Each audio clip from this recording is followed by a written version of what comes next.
This is part 7 of our Wind Temple Let's Play, and in this part we're going to eventually make our way to the Big Key.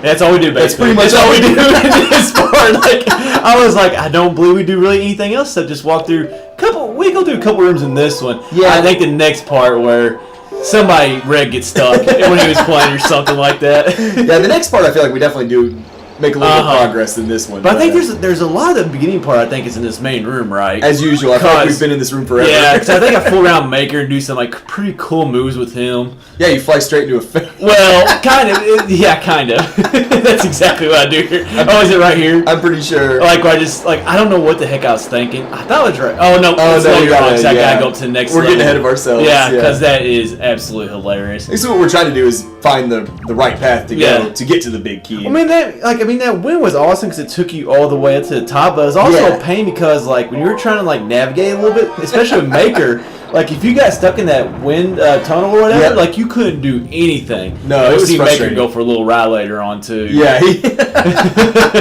this big fan, which, first of all, seems a little technologically advanced for a Zelda game, definitely. Like, it kind of reminds me a little bit of City in the Sky. Like, well, actually, we did have fans in City in the Sky, didn't we? But there were some, or at least some big like turbines spinning. But like that dungeon, like really reminded me of like something that was like really surprisingly technologically advanced for a Zelda game, and like you said, that fan right there. I mean, like.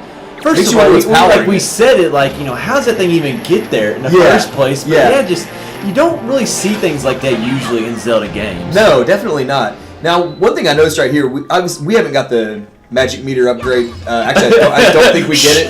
It's a let's play. But you saw right there, we got really close to running out of magic on that ride. And I think a little later on with Maker, we actually do run. Of course, he has his own. He has a different magic thing. But it is handy to get that magic meter upgrade. Oh, it's definitely handy. Well, I didn't even know there was one until after the game, which makes no sense. Like, it makes perfect sense or makes no sense. I should have figured it out. That's what I'm trying to say, because usually it goes the full length of the 10 parts. So I don't know. I just, like we said, it's that guy in the ocean, right? I think it's one of the big octo rocks out in the middle of the ocean. Yeah. And I tried once, and that was stupid. I'm not going. That's what we were talking about a few minutes ago. Well, like I tried once, and like I got 10 rupees out of it. I was like, I'm not going to deal with this guy anymore. No, I don't blame you for that. But yeah, there's a few instances when we're flying with the leaf that it really comes in handy to have it. But thankfully, when we were low right there, we were able to kill an enemy and get a magic fill up anyway. So this game was always very good about that. Like, if you were low on hearts, if you were low on magic. Well, there was stuff everywhere. Like, was this standard definition like that too? Yes. Because I was actually thinking maybe that's because, let's be honest, Nintendo makes their Zelda games, well, really all their games a lot easier nowadays. I agree. Yep. And so I was kind of thinking that maybe that was something with the HD remake.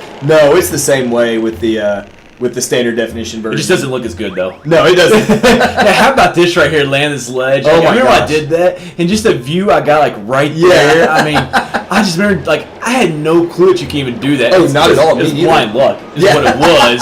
But once I did that, I was like, oh, man, this is awesome. And you actually use that to your advantage here in a second. Definitely. You land on another one on purpose, I believe. Like I said, like, I was just trying to, like, kind of play with this magic a little bit, like, use it the right amount. Yeah. Because once you hit that fan, I mean, you really could not go anywhere. No, you just take off. Yeah. It's that little helicopter gets to spinning like crazy. Yeah, it does. And Maker goes for a wild little ride. He's heavy enough to hold down a switch, but that's about it. That wind will take him away. Definitely. Well, we actually did play a song here a little bit later on, so it also kind of helps us out there finally. Yeah, finally. Because he opens the door, so I mean, we're basically screwed without him. So. No, and I'm a big fan of his song, like, not quite as much as the Earth God. Earth God's lyric. Earth God's lyric, yeah. And this is called the Wind God's Area. Yeah, we went back and forth on that so much. We're not musical people. I think it's more pronunciation than it is music. Yeah, we don't know all our musical terms like some people. But I mean, I do agree with you. Like, I don't like it as much as Medley's song. I just call it Medley's song. Yeah. But I mean, it is a very, very good song. And I love the violin that he uses. Oh yeah. Oh, I thought for a minute there's a spot at some point in our video where you take control of Maker and that Armo statue or whatever just I think that actually happens a couple of times. Well, like we talked about earlier, like he has no agility or anything. I mean, at least Melee can move like a reasonable person, which I mean, I do understand. We've already talked about his legs. I kind of feel sorry for him, but I mean, he was just so dang slow that he was hard to maneuver at all. He really was. So I mean, how am I going to dodge enemies when I can't move? That's my problem in all our Zelda games that we commentate. Oh yeah. Like I just I can't move. I thought the controller was it's like I fight. Well, that's right. The controller is also the problem. Yes, my buttons are sticking. I had on the iron boots. You just couldn't see them. I couldn't move as fast. Now here, I was a big fan of, like, I thought it was smart of you just to, like, just go all the way to the top of the room, stay as far away from the enemies as possible. That's the easiest way, yeah. And then losing control right before. Yeah. Well, I mean, it wouldn't have done anything. It would have came back to you anyway. So you know, it really wouldn't have hurt right there. And I thought when I took off, I was actually gonna hit that blade trap right there. Like I barely. I was pulling it that close because I didn't want to spend all my magic, you know, before I started going over there, but. I remember I was like, man, you went a little bit too close right there. And a little later, a few of those blade traps get us pretty good. That's painful. We'll worry about that a little Like I said, man, like I really love this dungeon, but man, did I struggle in it. Well, one thing I'm a big fan of right now is the fact we're kind of finally out of that big central room. Yeah. And as much as we've talked about that we like it, we've been there quite a while. Yeah, as you've seen, we spent a ton of time in there. So now that I feel like we're about to go through some different rooms, and it at least feels like we're making more progress. Like here's where we get to play the song finally. And disclaimer, like we've been trying to do in every video, this was a blind Let's Play. I'd actually never played this dungeon, so that's kind of why you see us struggling, staying in areas for so long. But, I mean, you're right. We're in that central room. As much as we love it, we were there for a very long time. And I mean, just like this right here, like I don't know how much more this opens up the dungeon, but I know it feels like progress. Yeah, exactly. It feels like progress. Anytime you get to a new room, I feel excited. Yeah, I don't think there's too many more. Actually, this might only be one room. Is it? Is this? I think this is where we get the big key. Okay, we fight the Dark Nuts in here, don't we? Yeah, that's a fun fight. I don't like the Dark Nuts since the original. I mean, they're never as bad as the original, but still, these aren't much better. No, these guys. Okay, yeah, you're right. We do get the big key in here. Yeah. I hate these. I hate, man. Look, this is stressful. This is stressful just commentating it, let alone playing it. Well, you want to explain to our Viewers viewers exactly what I'll talk over. Well, they have that A icon now. There probably was another way that you could have killed them. Yeah. They have that A icon that comes up, and I kept on trying to get that to do, you know, whatever move. Is that the overhead, like, like attack? You jump up on top of them. Like a somersault. Whatever, like special attacks you want to call them. But, like, I kept on trying to get that icon to come up, and, like, I just could not do it with these guys, so I kind of just... That's why you see me getting so close. Yeah. Because, like, I was hoping that icon would appear, and, like, as soon as it appears, you hit it, you can jump over them, but I could just not get it to come up. The reason I think so is the fact that... I was about to say, that's what she said, and realized I'd just be putting... that would not be good. That would not work out so well in that situation. That would make us look bad. The reason I think you couldn't get the icon to come out, though, is you don't have your sword drawn right now. I mean, you're standing there now. I wasn't paying attention. Did I have it drawn before or not? No, I think that's the first time you pulled it out. Okay. So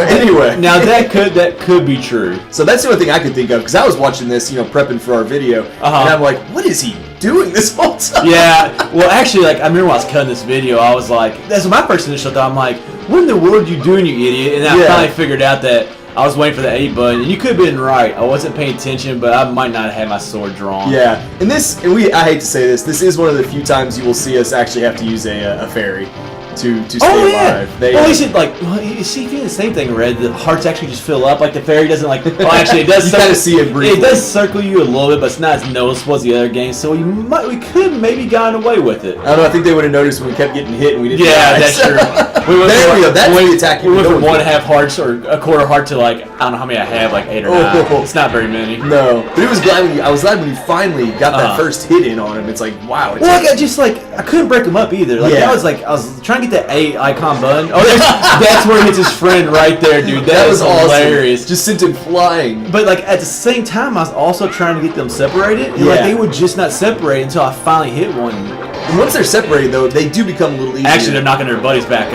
So it's them knocking each other back and forth, I guess. Yeah. But it is nice once they separate because you can kind of focus on one and not worry about the other one, getting from... Man, I was just using patience and stuff. I knew I had a fairy in the bottle, so I was good to go. Those poor fairies look so sad when you capture them. Oh, they do. I know. It is one of the most depressing things in a Zelda game. I know. I'm like, really, Nintendo? Then the Curse Bubbles laugh earlier in this dungeon. Now, one thing I did like about this room, it was...